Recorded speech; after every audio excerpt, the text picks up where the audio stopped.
મિત્રો થોડા દિવસ પહેલાં આપણે વારી એનર્જીની એક રીલ બનાવી હતી. એ સમયે શેરનો ભાવ 2500 રૂપિયા ચાલતો હતો, એટલે 2500 રૂપિયાની આજુબાજુ ચાલતો હતો અને હાલમાં ભાવ ચાલે છે 2300 રૂપિયાની આજુબાજુ. તો આટલો બધો ઘટાડો શા માટે, શેના કારણે થયો અને હવે આમાં શું કરવું જોઈએ એવા ઘણા બધા પ્રશ્નો હશે મારા અને તમારા મિત્રોના. તો આ ઘટાડા પાછળનું મુખ્ય કારણ છે ડોનાલ્ડ ટ્રમ્પ.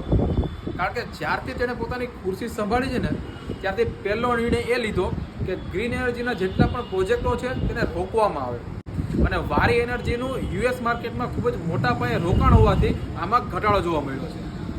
એટલે જ્યાં સુધી ડોનાલ્ડ ટ્રમ્પનું બીજું નિવેદન નથી આવતું આ ગ્રીન એનર્જીના પ્રોજેક્ટોને લગતું, ત્યાં સુધી આ શેર થોડોક કન્સોલિડેશનમાં રહી શકે છે.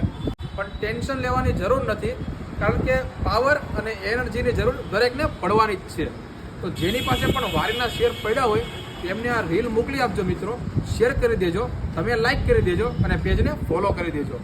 તો મળીએ કાલે એક નવા કન્ટેન્ટ સાથે. ત્યાં સુધી બધાને જય શ્રી કૃષ્ણ.